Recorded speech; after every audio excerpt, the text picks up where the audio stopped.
Hello once again guys! Welcome to Tess Ranios Cooking. For today, gagawa tayo ng masarap na sorbetes. 2 flavors ang gagawin natin, isang mango cheese at ube. So ito guys, sa mga ingredients na gagamitin natin. So for our ube flavor, syempre gagamit tayo ng ube halaya. Ako guys ang gumawa niyan. And then gamit tayo ng ube condensed milk. Isang condensed milk, ordinary, and flavor. Gamit din tayo ng ube flavor, McCormick. 2 cans of evaporated milk.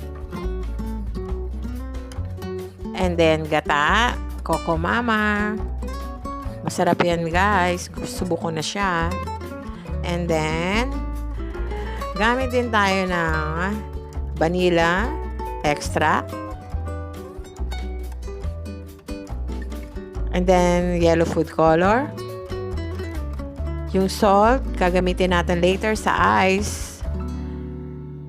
And then, of course, sweet ripe mangoes. Grated cheese.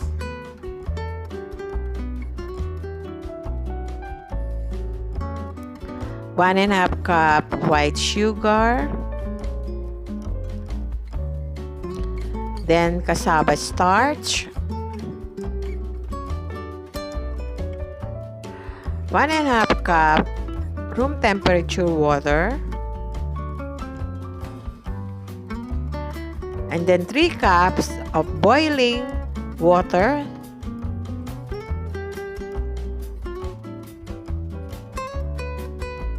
So, ayan guys, ang rundown ng mga ingredients na gagamitin natin para sa ating sorbetes.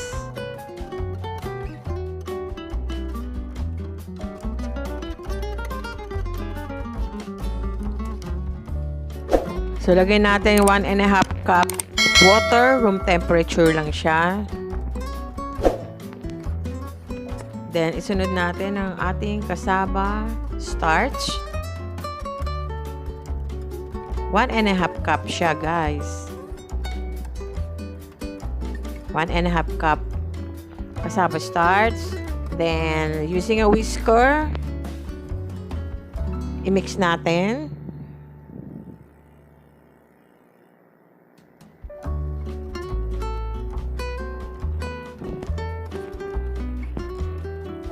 So, for the meantime, gamit muna tayo ng whisker. Later on, gagamit na tayo ng mixer.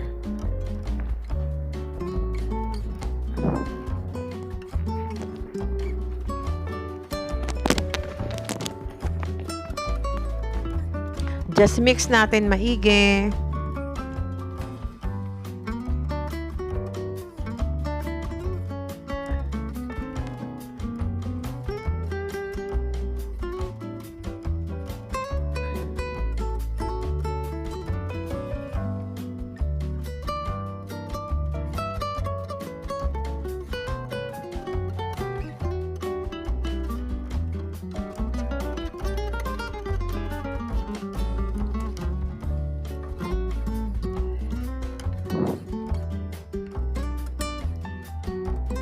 Then, after this, ilagay natin ang 3 and a half cups na boiling water.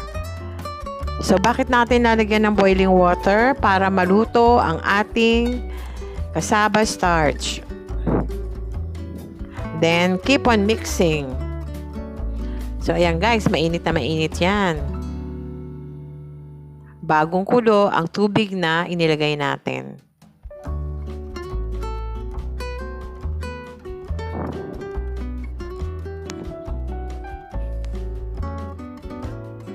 So then, ready na natin ilagay ang ating gata. So, ilagay na natin ang 2 and a half cups na gata. Coco Mama na gata ang ginamit ko. Kasi subuko na siya, okay naman siya. Nagustuhan ko siya compare sa ibang brand na gata. na nabibili sa grocery. So, for me, okay ang Coco Mama. So, ayan guys. Baka naman Coco Mama.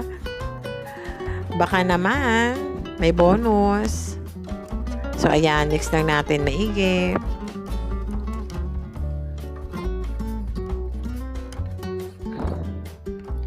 So, keep on mixing. Smooth na ang ating mixture. Makikita nyo naman.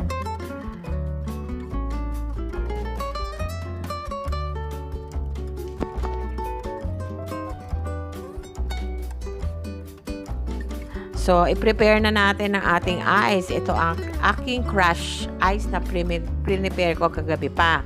So, since na mainit ang ating mixture, ang ating cassava starch mixture, so, ilalagay muna natin siya, ilulubog natin siya sa ice. So, kailangan natin palamigin ang ating mixture. Ayusin lang natin maigi, baka kasi matapon siya. So, just be careful. So, paikutan natin siya ng ice. Actually, nilagyan ko siya ng salt kanina para hindi siya madali matunaw.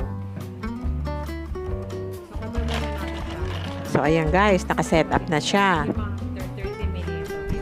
So, i-cover muna natin siya ng mga 15 to 20 minutes. So, antay-antay lang tayo.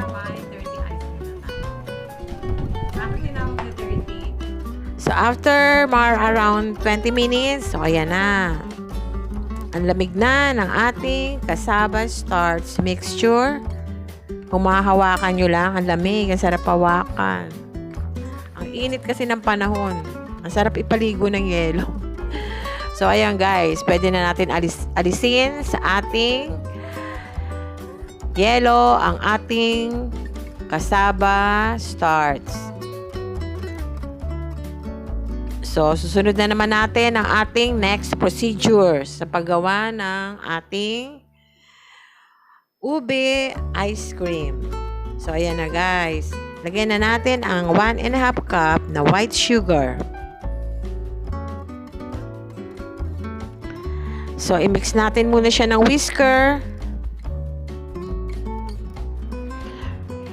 Then, keep on mixing.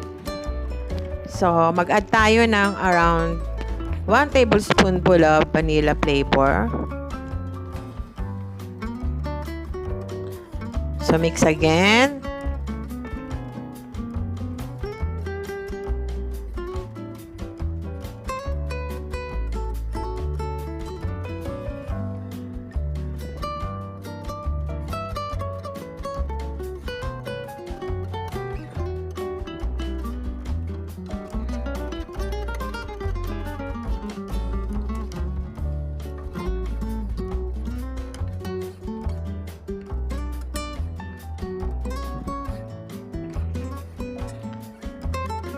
Then this time, kailangan na natin gumamit ng ating mixer.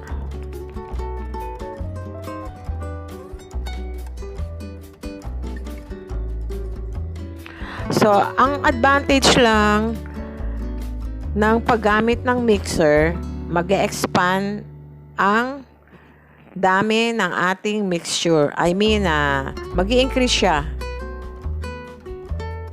So, ayan. Malaking tulong din ang paggamit ng mixer. So, madadagdagan ang volume ng ating mixture.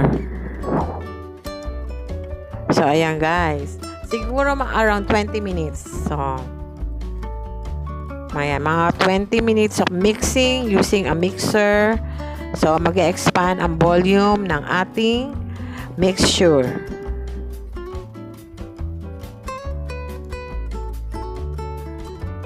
So, mga at least 20 minutes, okay na siya.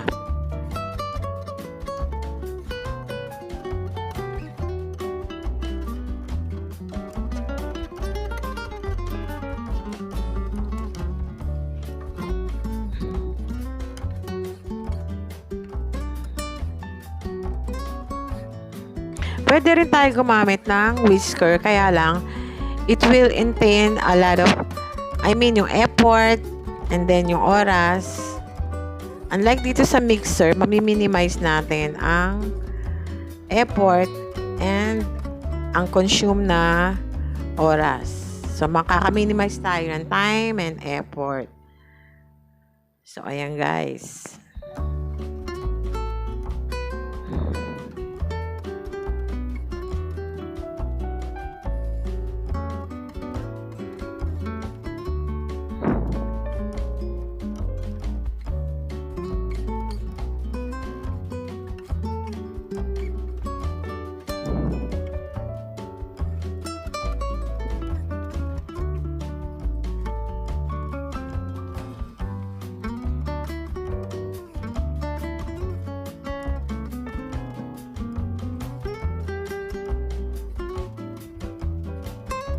Ilagay na natin ang ating ube condensed milk.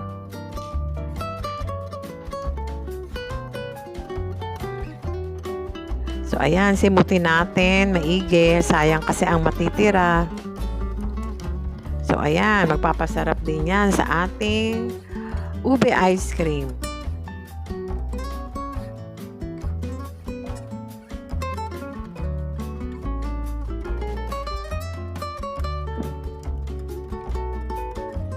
So, i-mix din natin ulit siya using our electric mixer.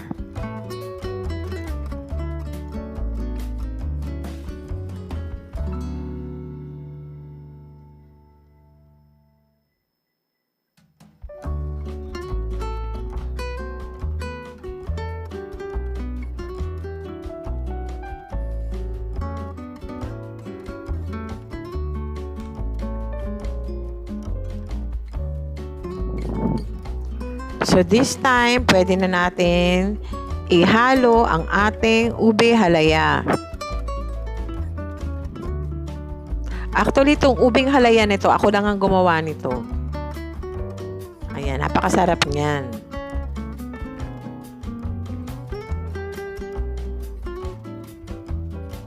So, i-blend natin siya using a mixer.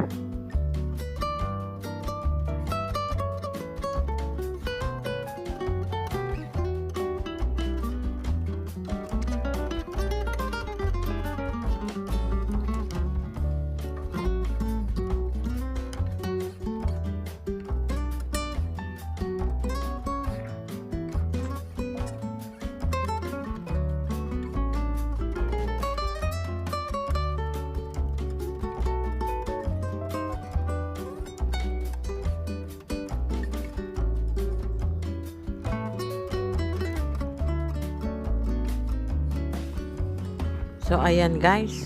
Nag-expand na ang kanyang volume. So, ayan. Nadagdagan ng volume ang ating mixture. So, ayan. Yan ang kinaganda ng using a mixer. So, ayan guys. Ready na natin siya isalin sa ating lalagyan at ilagay sa fridge overnight.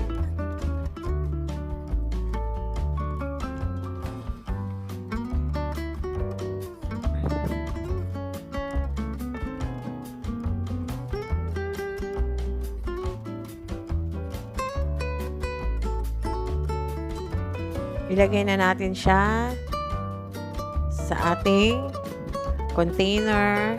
Just be careful para hindi siya mag-spill out. So, ayan guys, medyo may sobra pa tayo. Lalagay natin sila sa ibang container na maliit lang. So, ayan guys, ilalagay na natin siya sa freezer for at least 24 hours.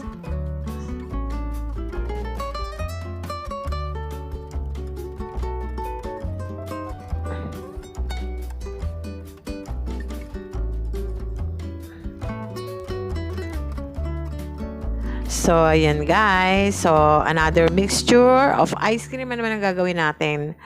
Gawa naman tayo ng mango cheese flavor sorbetes. So, naglagay ako ng 1 cup cassava starch.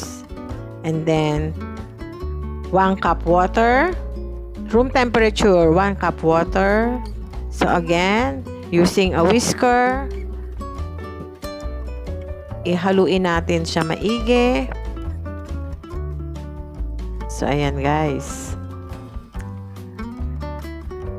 Ito, masarap din ang kakalabasan itong ating mango cheese flavor. Favorite request to ng aking pamangkin. Favorite niya kasi ito. And then, yung boiling water, i-add natin. Mga 1 cup. 1 cup boiling water. So, i-mix natin para maluto ang ating cassava starch.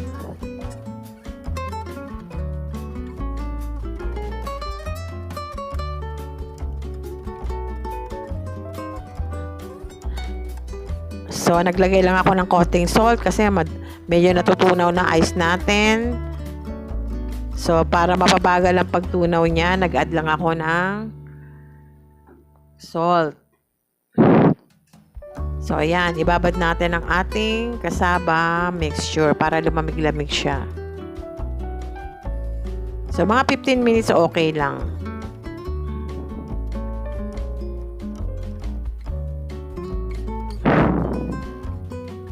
So, ayan. Assemble natin ng maayos. So, let's cover for a while.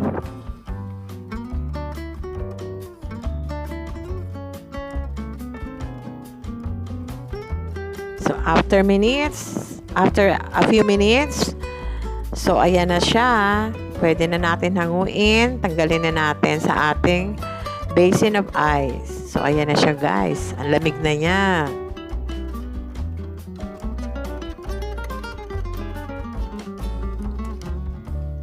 So, let's put 1 cup of gata or coconut milk. So, ayan. Let's mix it with a whisker.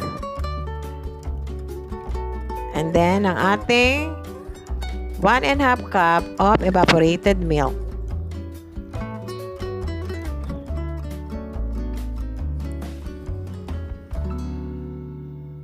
And then 1.5 cup of white sugar.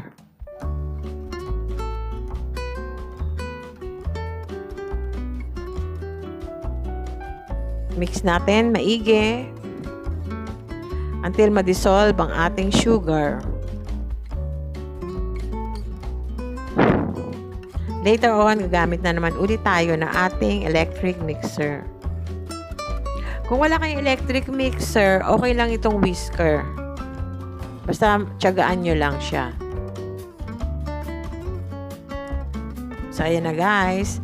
To expand the volume of our ice cream, so it's advisable na we use an electric mixer.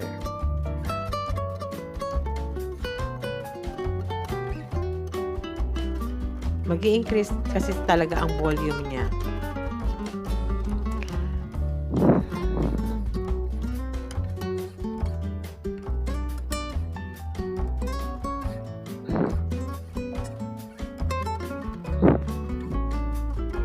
So just keep on mixing.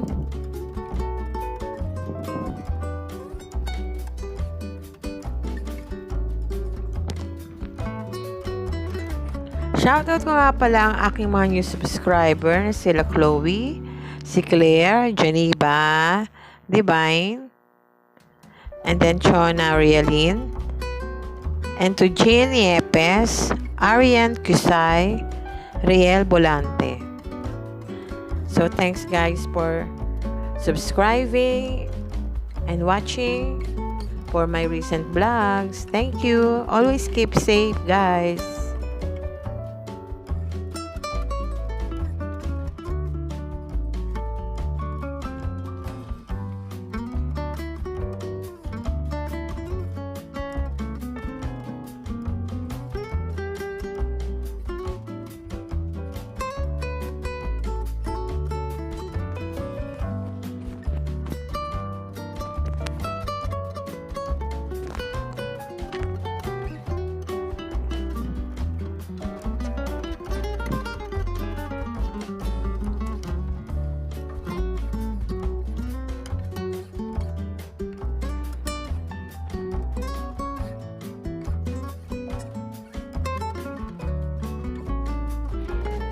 So at this point, pwede na natin i-mix ang ating grated cheese.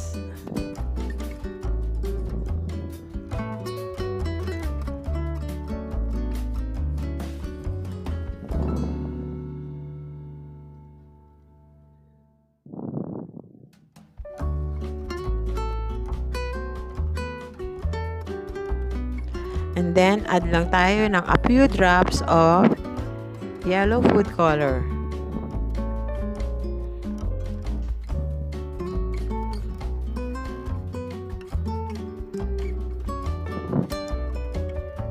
And then, let's just mix it.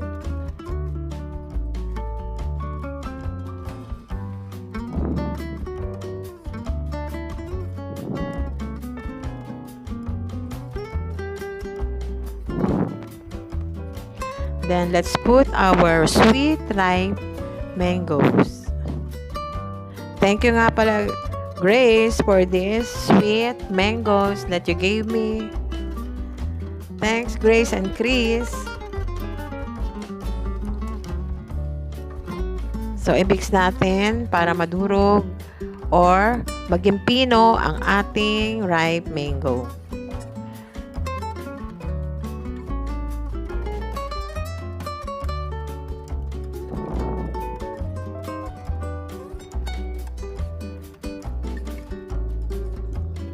Let's just mix them for a few minutes.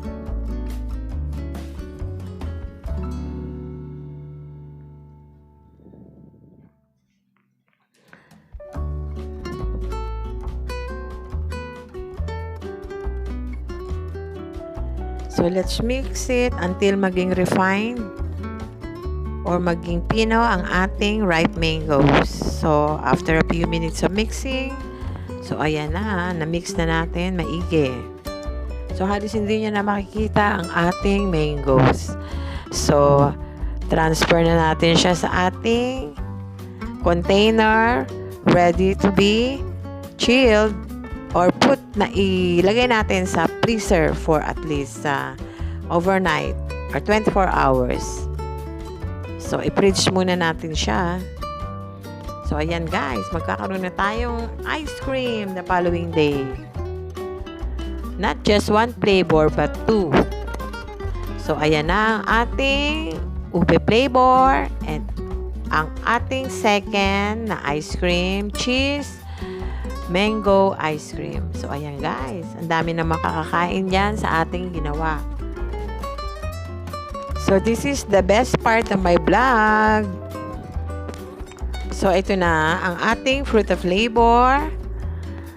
Ito na ang ating ube ice cream. So, ayan guys. Gusto sana i-share sa inyo talaga para matikman nyo. Kaso wala naman kayo dito. So, maglagay na tayo ng ating ube flavor. So, makes me silip-silip. Ang aming fur baby na si Aki. Gusto rin ng ice cream. So, ayan guys, nakita nyo naman. Kulay pa lang. Sarap na. And then, mag-scoop din tayo ng ating mango cheese flavor na sorbetes. Yan, tamang-tama yan sa init ng panahon. So, ayan guys. Kung pwede lang sa loob na lang ba at kumain-kain na lang tayo ng ice cream. So, ayan guys, di ba? Yan, ang aking delicious sorbetes. So guys, ang sarap niya. So mag-try na kayong gumawa nito guys. Napaka-basic lang ng mga ingredients na ating gagamitin. Available dyan lang, sa grocery, sa market. So, ayan pa inaantay nyo sa init ng panahon. Mag-try kayo gumawa ng sarili nyong homemade sorbetes. For sure, makakatipid pa kayo at mag-i-enjoy pa kayo at matutuwa ang inyong mga kasama sa bahay dahil mayroon na silang refreshing na kakainin at iyan ang ating sorbetes. So, ito naman guys, bibigyan naman natin ng ice cream ang aking mga apo. So, ayan guys. Yan si Juliana. Naku guys, ang talino talaga ng bata na yan. She is studying at Philippine Science School in Pasig. Eskola yan guys. Manang-mana yan sa kanyang wawa, kay Wawa Janet. Sa kanyang Lola Janet. Hi Lola Janet. Hi Wawa. So ayan, nag-enjoy na si Jill sa ating cheese mango ice cream. And ito naman si ating baby na si Nyla. Hello Nyla. Cutie Nyla. So yung may hawak kay Nalia, ang ating si Pretty Ate Nasha. Ayan si Ate Nash. Ayan, nasipag niya mag-alaga sa kanyang youngest baby sister. Ayan, nasipag niya si Ate Nash. So, favorite daw niya ang ube. So, ayan. So, yummy ba, mga apos? So, ang dami nating ice cream ngayon. So, ayan guys, they are now enjoying my ice cream. So guys, napakasarap talaga ng aking sorbete. So wala namang awat sa kakakain. Salamat for watching my sorbetes making. I do hope you do like, share, and subscribe. Thanks for watching.